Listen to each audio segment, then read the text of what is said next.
आज के वीडियो में हम बात करने वाले हैं डीएलएड फर्स्ट सेमेस्टर का मैथ का पेपर जो अभी कंडक्ट हुआ था आज के दिन, और उसका हम जानेंगे जो वस्तुनिष्ठ प्रकार के क्वेश्चंस होते हैं उसका सॉल्यूशन क्या है। तो डिस्कस करते हैं क्वेश्चंस को।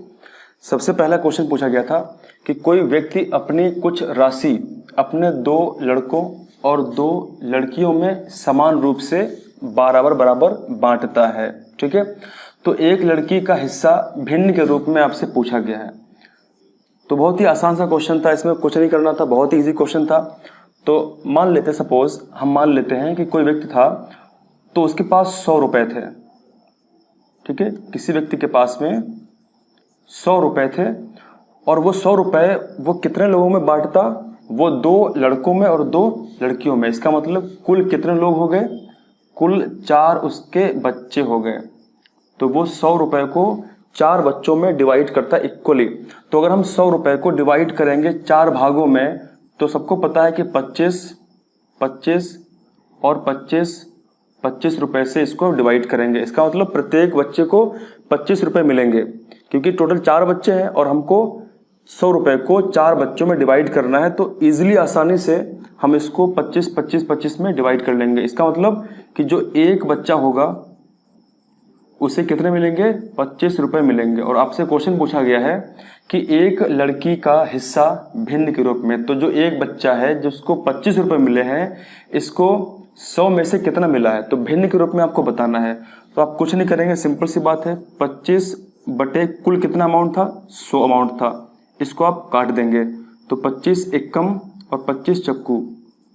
तो भिन्न के रूप में क्या आपको अमाउंट मिल जाता है? तो उस एक लड़की को भिन्न के रूप में 1/4 अमाउंट मिलेगा, राशि मिलेगी। तो इसमें ऑप्शन नंबर जो हमारा तीसरा वाला है वो सही है, 1/4। ठीक है, ये बहुत ही आसान सा क्वेश्चन था, इसमें कुछ खास नहीं करना था, बस आपको केवल वैल्यू पुट करनी थी और आपको बस सोचना था कि इसको हम कितने पार्ट्स में डिवाइड करते हैं। तो अब हम बात करते हैं क्वेश्चन नंबर 2 की। तो डिस्कस करते हैं क्वेश्चन नंबर 2। इसमें लिखा हुआ है कि संख्या 31.0435 ये संख्या दी गई है। इसमें आपको बताना है कि जो 5वां अंक है उसका स्थानीय मान आपको निकालना है। 5वें अंक का आपको स्थानीय मान निकालना है। तो इसको निकाल लेते हैं। देखिए, संख्या एक्चुअली ये दी गई है 3.31, ठीक है, 0.0435। तो इसमें आपको 5 का स्थानीय मान बताना है। मान लेते सपोज अगर संख्या, क्वेश्चन नंबर 2 की हम बात कर रहे हैं, अगर मान लो संख्या ये पॉइंट में ना होती और संख्या इस तरीके से होती 310435 और आपसे तब पूछता कि इस संख्या का स्थानीय मान आप निकालो। तो स्थानीय का मान क्या होता है? प्लेस वैल्यू, फेज वैल्यू होती है। ठीक है, स्थान का मान मतलब वो किस स्थान पे है, उसका मान क्या है। तो मान लो सपोज ये किस स्थान पे है? इकाई के स्थान पे, ये दहाई के स्थान पे, ये सैकड़ा, ये फिर हजार, फिर 10,000, फिर लाख। तो हमें कुछ नहीं करना है, ये इकाई के स्थान पे है तो 5 × 1 करेंगे तो हमें 5 का मान मिल जाएगा। कितना आएगा? 5 ही आएगा। अगर आपसे पूछता कि ये संख्या आपको दे देता, ठीक है, 310435 और आपसे पूछता कि 5वां जो इसका जो अंक है उसका स्थानीय मान क्या, तो इसका आंसर 5 हो जाता, लेकिन यहाँ पे पॉइंट दिया गया है। उसी प्रकार अगर हम बात करते हैं कि बताओ 3 का जो अंक है 3, इसका स्थायी मान क्या है, इसका स्थानीय मान क्या है, तो आप क्या बताएंगे? क्योंकि ये इकाई पे है, दहाई पे है, तो हम क्या करेंगे? 3 × 10 कर देंगे तो 30 इसका मान आएगा। उसी प्रकार अगर आपसे पूछता कि 4 अंक का स्थानीय मान क्या है, तो इकाई, दहाई, सैकड़ा, ये 100वें भाग पर है, स्थान पे है, तो क्या आता? 4 × 100, तो 400 आता। उसी प्रकार आप कितने भी आपको अंक देते आप उसका स्थानीय मान निकाल सकते थे। तो फिलहाल ये तो आसान था, लेकिन थोड़ा सा यहाँ पे आपको दशमलव वाला समझना है। देखिए, दशमलव जो लगा हुआ है, तो अगर हम इसके जो वैल्यू यहाँ पे लिखी हुई है 1 और 3, ये यहाँ पे इसको काउंट करेंगे, इकाई और ये दहाई। ठीक है, यहाँ पे ये जो वैल्यू है ये इकाई की है, ये दहाई की है, लेकिन दशमलव जो लगा हुआ है उसके दशमलव के आगे की जो वैल्यू दी गई है वो क्या है? 0431। तो हम इसको समझते हैं ये 10वां भाग है। ठीक है, ये 100वां भाग है और ये 1000वां भाग है। उसी प्रकार ये कैसा होगा? ये 10,000वां भाग हो जाएगा। तो आप इतना ध्यान रखेंगे कि जो दशमलव है उसके पीछे का जो अंक है वो इकाई और दहाई सैकड़ हजार की तरफ चलेगा, लेकिन दशमलव के जो आगे वाले जो अंक हैं उनमें 0 से हम स्टार्ट करेंगे। ठीक है, दशमलव के आगे वाले जो अंक हैं ये 10वां भाग कहलाता है, ये 100वां भाग, ये 1000वां भाग, ये 10,000वां। तो इस तरीके से हम काउंट करेंगे। तो आपको बताना था कि जो 5 अंक है इसका स्थानीय मान क्या है, तो आप इजीली उसको निकाल पाएंगे। कैसे? 5 है, ठीक है, और किस पोजीशन पे, किस अंक पे है, ये 10,000वां भाग है, तो 5/10,000। आप सिंपली इसको इस तरीके से आसानी से, क्योंकि आपको सॉल्व तो करना नहीं था, आपको केवल समझना था, तो ये वस्तुनिष्ठ प्रकार के क्वेश्चंस है, इसको आप इजीली सॉल्व करेंगे। तो ऑप्शन नंबर हमारा 2 सही हो जाता है, 5/10,000। अगर आपसे पूछ लेता कि इस जो संख्या दी गई है इसमें जो 3 अंक है, तो 3 अंक का स्थानीय मान क्या है, तो आप क्या लिखते हैं कि 3, ये 10वां है, ये 100वां, ये 1000वां, तो क्या लिखते हैं आप 3/1000। तो ये इसका आंसर हो जाता है। तो इस तरीके से इन क्वेश्चंस को हम सॉल्व कर सकते हैं। क्वेश्चंस का लेवल ज़्यादा टफ नहीं आता है, बस आपने सिलेबस सही से पढ़ा हो और जो आपने मैथमेटिक्स सही से सीखी हो, बस ये आपको ध्यान में रखना है। ठीक है, तो मैं उम्मीद करता हूँ कि आप लोगों के दोनों क्वेश्चन सही होंगे। अब हम लोग बात करते हैं क्वेश्चन नंबर 3 पे, इसको डिस्कस हम लोग करते हैं। संख्या 5 का अपवर्त क्या है? संख्या 5 का अपवर्त आपको निकालना है। ठीक है, देखिए अपवर्त का मतलब क्या होता है? अपवर्त का मतलब होता है मल्टीपल, यानी गुणज की हम बात करते हैं। सपोज जैसे अगर मैं आपसे बोलूं कि 2 का अपवर्त क्या है, 2 का अपवर्त क्या है? ठीक है, अगर मैं आपसे बोलूं कि 2 का अपवर्त क्या है, तो आप सिंपल क्या बोलेंगे कि अपवर्त वे संख्या होती हैं जो मल्टीपल्स होते हैं, जो गुणज होते हैं। इसका मतलब कि जिन संख्याओं से अगर मैं 2 से किसी भी प्राकृतिक संख्या का गुणा करता हूं तो जो हमको प्राप्त होता है वो अपवर्त यानी गुणज कहलाता है। तो 2 एकम 2, फिर 2 का दूसरा गुणज क्या होगा, 2 दूनी 4, फिर 2 का तीसरा क्या होगा, 2 तियां 6। तो 2 4 6 ये सब क्या है, 2 के गुणज है। तो आप सिंपल ध्यान रखेंगे कि जब हम किसी भी संख्या का किसी प्राकृतिक संख्या से गुणा करते हैं तो हमको जो वैल्यू मिलती है वो उसके अपवर्त यानी गुणज मल्टीपल्स कहलाते हैं। उसी प्रकार अगर अब हम 5 की बात करें तो आप सिंपल क्या करो, 5 का पहाड़ा पढ़ लो, जो आपसे अपवर्त पूछा गया है उसका आप टेबल पढ़ लीजिए, आपका आंसर आ जाएगा। तो 5 एकम 5, 5 दूनी 10, 5 तिया 15। तो क्या 5 की टेबल में कहीं पर भी जो संख्या दी गई है इसमें क्या क्या आता है, तो 5 एकम 5 आता है। तो आंसर क्या होगा, चौथा इसका ऑप्शन सही 5 आएगा। क्या 5 एकम 5 कहीं पे 6 आता है? 5 की टेबल में नहीं आता है। 3 आता है? नहीं आता। 1 आता है? नहीं आता है। तो आप बिल्कुल आसानी से इस तरीके से सॉल्व कर सकते थे। ठीक है, अगर आपसे पूछता अपवर्तक, अगर आपसे अपवर्तक की बात कर लेता, ठीक है, अगर आपसे अपवर्तक की बात कर लेता तो आप क्या करते? तो हम समझते हैं कि जो अपवर्तक होते हैं यानी जब किसी संख्या से पूर्णतः विभाजित हो जाती है तो वो उसका अपवर्तक होती है।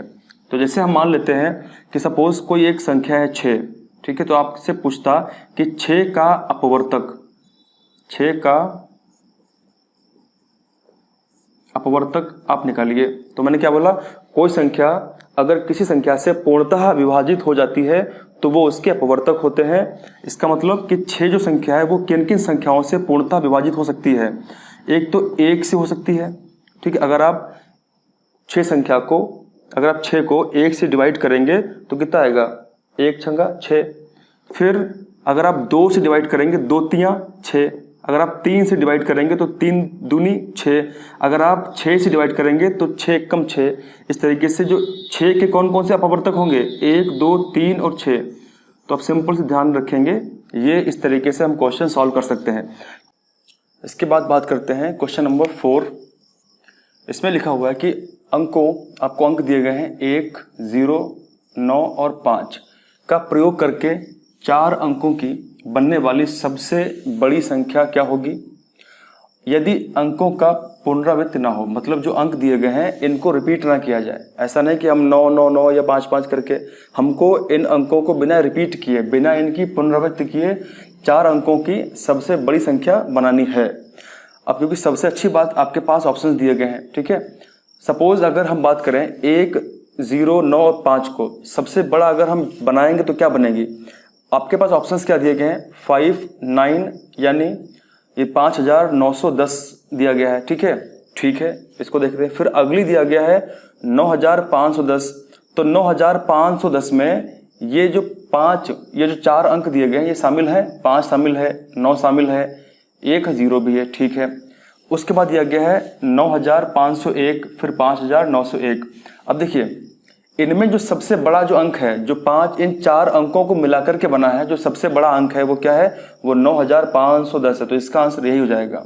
ये बिल्कुल नहीं, क्योंकि छोटा अंक है ये भी क्या है? ये भी छोटा संख्या है, ये भी छोटा है। ठीक है, तो आपसे बोला गया था कि सबसे बड़ी संख्या आपको बनानी है इन चारों अंकों को उपयोग करने के बाद।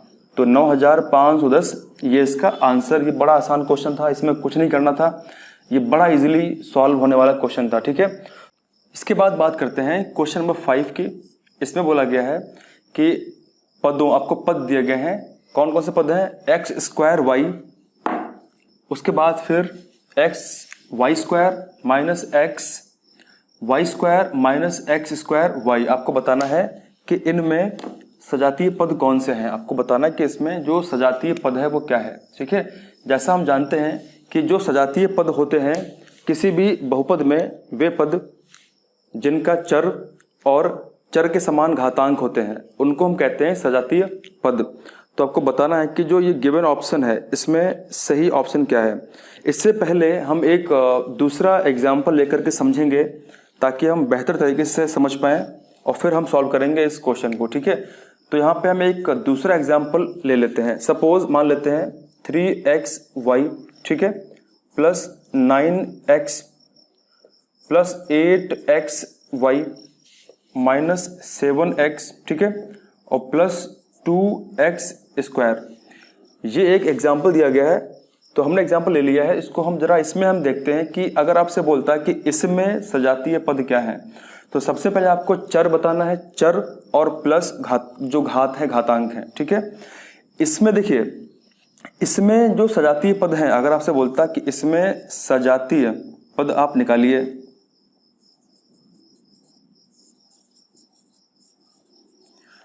तो 3xy, ठीक है, उसके बाद में फिर 3xy, क्या ये 9x है? 9x को हम लिख सकते हैं कि 3xy के अनुसार? नहीं, यहाँ पे 3xy और जो 8xy है ये दोनों क्या है, तथा 8xy क्या है? सजातीय है। दूसरा अगर हम देखें, दूसरा इसमें कौन सा सजातीय बन सकता है, तो 9x लेते हैं, 9x फिर तथा -7x, ठीक है, ये भी क्या है? 9x और -7x भी क्या है? सजातीय है। अब इसमें माइनस लगा, इसका मतलब ये नहीं कि ये सजातीय नहीं होगा, ये भी सजातीय है। ठीक है, अगर हम यहाँ पे इस तरीके से जरा चेक करें, 9x, ठीक है, और 9x तथा 2x²। अब जरा बताओ, क्या ये 9x और 2x² क्या सजातीय है? नहीं है, ये विजातीय है, क्योंकि यहाँ पे 9 जो है, ठीक है, जो x है वो यहाँ पे x पावर में दिया गया है। ठीक है, अगर यहाँ पे x पावर में ना होता और क्या लिखा होता, 9x तथा 2x, तो इसका आंसर सही होता, ये सजातीय होता। लेकिन यहाँ पे 9x है, यहाँ पे 2x² कर दिया है, तो ये विजातीय हो जाता है। ठीक है, इसी प्रकार हमको इस पद में भी यही पहचानना है कि आखिरकार इसमें कौन सा सजातीय पद है।